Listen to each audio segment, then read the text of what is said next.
I never believed that £5,000 could break a heart before it ever tried to mend one. But on the morning the Duke of Ashford summoned me to his study alongside 3 women dressed in silk and jewels brighter than anything I had seen in my life, I learned that money, like love, reveals exactly who we are when we think no one is watching. Rain had fallen for 3 days without rest, beating against the tall windows of Ashford Manor with a steady force that matched the ache behind my eyes. I had been awake since before dawn, as I always was, laying fires, polishing silver, and carrying breakfast trays through corridors where no one ever looked at my face.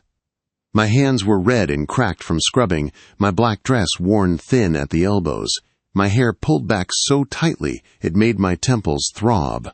I was 23 years old, but poverty had already stolen whatever softness youth might have given me. I had been in service at Ashford Manor for nearly 5 years, ever since my father died and left my mother, my younger sister Rose, and me with nothing but debts and a collapsing cottage on the edge of the village. My mother fell ill not long after, her lungs weakened by cold and hunger. The doctor said rest and proper medicine might help her, but both were things we could not afford. Rose was 16, too young for full service, and she stayed home caring for our mother while I sent every spare coin I earned back to them. It was never enough. It never would be. The Duke himself was a man I had only seen from a distance. Tall, dark-haired, perhaps 35, with a face that might have been handsome if not for the coldness that lived in it. He had married young, to a woman from London who died 6 months ago under circumstances the servants whispered about, but never spoke aloud. Since her death, he had become a ghost in his own house, locked away in his study or riding alone across his land. His grandmother, the Dowager Duchess, ruled the manor in truth. She was old and sharp-minded, dying by all accounts, yet refusing to surrender control. That morning, when Mrs. Hartley, the housekeeper, told me the Duke wished to see me, her eyes were full of suspicion, as if I must have done something terribly wrong. Servants were not summoned to the Duke's study. My heart raced as I followed her down the long halls, past portraits of ancestors who seemed to judge me for daring to exist. The study smelled of leather and smoke and old wealth. A fire burned low in the hearth. The Duke stood with his back to us, hands clasped behind him. 3 women sat before his desk. They were ladies. I knew that instantly. Silk gowns, lace collars, jewels flashing in the firelight. One was fair and delicate, smiling sweetly. One dark and proud, emeralds at her throat. One auburn-haired, her dress cut daringly low, lips painted red. They looked at me as if I were a stain on the rug. Mrs. Hartley gestured for me to stand near the door and left, closing it behind her. The sound echoed too loudly in the silence. The Duke spoke without turning. His voice was low and distant. He said his grandmother insisted he remarry. He said he had no desire for it. He spoke of marriage as if it were a business arrangement, not a joining of lives. The women listened carefully, calculation clear behind their composed faces. Then he turned, and his gray eyes met mine for the first time. They were cold, like winter skies. He said there would be a test. Each woman would receive £5,000. They would have 1 week to spend it however they wished. When they returned, he would judge them by their choices. The ladies reacted with pleasure, smiles, laughter, quiet excitement. Then he said there would be a 4th participant. Me. He said his grandmother insisted a woman of humble origins be included, someone who understood the value of money. My name sounded strange in his mouth when he said it. Margaret Thornton. The room erupted. The blonde woman stood, furious at being compared to a maid. The dark-haired one demanded to know if this was a joke. The auburn-haired woman only stared at me, eyes sharp and assessing. I could not move. £5,000 was more money than my father had earned in his lifetime. Enough to save my mother. Enough to free us from debt. Enough to change everything. The Duke silenced them with a raised hand. Anyone who refused would be dismissed. The money would be given the next morning. We would return in 1 week. Then he dismissed us. As the ladies swept out in silk and anger, I remained frozen. The Duke spoke without looking at me. He warned me not to misunderstand my place. I was included only because his grandmother was dying. I was not a serious consideration. I was to spend the money wisely and not waste his time. I left the study trembling. That night I walked home through the rain to our cottage. My mother's breathing was worse. The doctor said she would not last the winter without better medicine. Rose looked at me with fear when I told her about the money, as if I had spoken madness aloud. I lay awake all night staring at the ceiling, torn between fear and resolve. The other women would buy jewels and gowns. They would return shining and admired. I would buy medicine, food, warmth, safety. The next morning the envelope waited for me, thick with banknotes, heavy as fate. I went into the village that same day. I paid for real medicine from London. I bought flour, meat, candles, soap. I paid our debts in full. I paid the rent a year in advance. By sunset, nearly all the money was gone, transformed into survival. I bought one small luxury. Fabric for new dresses for my mother and sister. A blue shawl for my mother. A ribbon for Rose. When the week passed and we gathered again in the Duke's study, I stood in my plain black dress while the ladies spoke proudly of sapphires, Paris gowns, and perfumes from abroad. Then the Duke called my name. I told him the truth, and for the first time, something in his expression changed. He smiled. He said I had passed. The others had failed. The room exploded with outrage. Accusations flew. The Duke silenced them and spoke of responsibility, of wealth used for care rather than vanity, of mistakes he would not repeat. When they were gone, he told me passing the test did not mean he would marry me, but his grandmother wished to see me. And as I left the study, my heart pounding, I knew my life had already crossed a line it could never return from. Something had begun. And I did not yet know whether it would save me or destroy me. I went to the Dowager Duchess that afternoon with my hands shaking so badly I had to clasp them together to keep them still. Her rooms were on the second floor, far from the noise of the household, and smelled faintly of lavender and old paper. Sunlight filtered through lace curtains, turning dust into gold. She looked small in her bed, propped against pillows, her white hair thin as silk, but her eyes were sharp and alive when they settled on me. "So," she said, "you are the girl who spent £5,000 on bread instead of diamonds." I told her everything, about my mother's illness, about Rose, about the debts, about the fear that had followed me like a shadow since my father died. She listened without interrupting, her gaze never leaving my face. When I finished, she nodded once, as if something long suspected had been confirmed. "My grandson is a difficult man," she said. "Not cruel by nature, but deeply wounded. He married beauty and paid dearly for it. Now he believes warmth is weakness and love is a trap." She told me she had watched me for years, how I worked without complaint, how I never wasted food, how I sent my wages home instead of spending them on small pleasures. She said she had seen strength in me long before the Duke ever noticed my existence. "I asked him to test women with money because money reveals truth," she said. "And I asked him to include you because I wanted him to see that character is not taught in ballrooms." Then she said something that made my breath catch. "I want you to marry him." The words felt unreal, like something spoken in a dream. I told her gently that the Duke had no intention of marrying me, that he had made that very clear. She smiled, slow and knowing. "He does not yet understand what he needs," she said. "But I am dying, and I would like to leave this world knowing he will not be alone." I left her rooms with my head spinning. The Duke did not send for me that day, or the next. Life returned to its strange rhythm, but everything felt altered, as if the ground beneath me had shifted. Then, 3 days later, the Duke summoned me again. This time, he faced me directly. He spoke without softness. He said his grandmother demanded the marriage. He said he would agree only as duty, nothing more. There would be no affection, no promises of love. We would live as husband and wife in name only. The marriage would serve its purpose, and nothing else.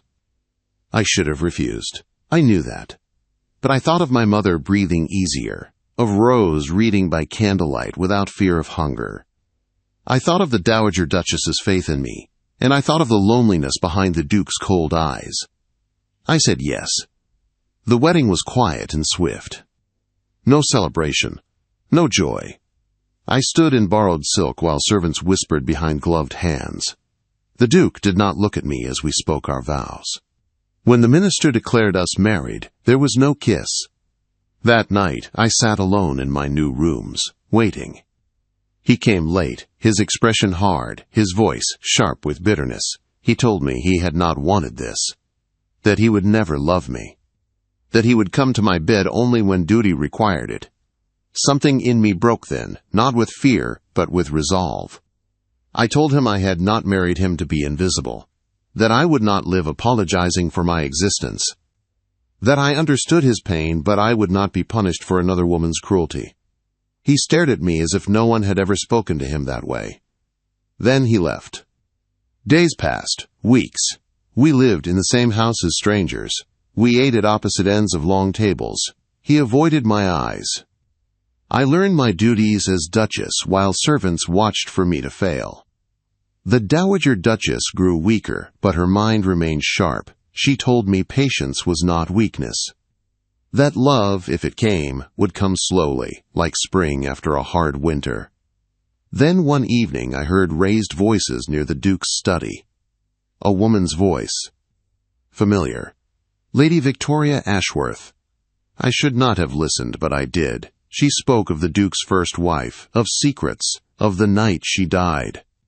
She claimed it was no accident. She said she knew things, that she could destroy him. She demanded he annul our marriage and choose her instead. I left before he answered, my heart racing. That night, the Duke did not return. By morning, his horse was gone. I did not wait. I rode out alone, hands clumsy on unfamiliar reins, fear pounding through me. I found him at the edge of a cliff, staring down into mist and stone. He asked me if some sins were unforgivable. Then he told me the truth. He had followed his wife the night she planned to leave him. He had confronted her. She mocked him. Her horse reared in the storm. She fell. He could have helped her. He did not. He had watched her die. When he finished, he waited for me to turn away. I did not. I told him guilt was not the same as murder. That pain could freeze a person in ways they never expected, that he had punished himself long enough. He said Lady Victoria knew enough to ruin him, that he should annul our marriage to protect me. I told him no. I told him I had married him to stand beside him, not abandon him when things became ugly. For the first time, he looked at me as if I were real. We returned to the matter together. Lady Victoria was still there. The Duke told her everything. He refused her demands. He dared her to spread her lies. She left in fury. The Dowager Duchess summoned us that afternoon.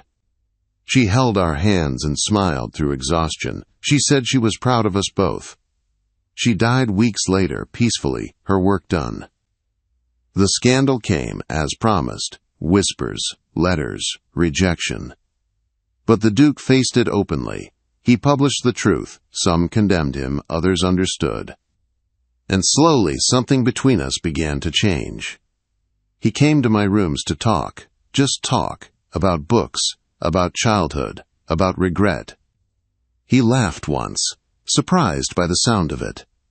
One night he stayed. Not out of duty, out of choice. It was awkward and gentle and real. He held me afterward like something fragile.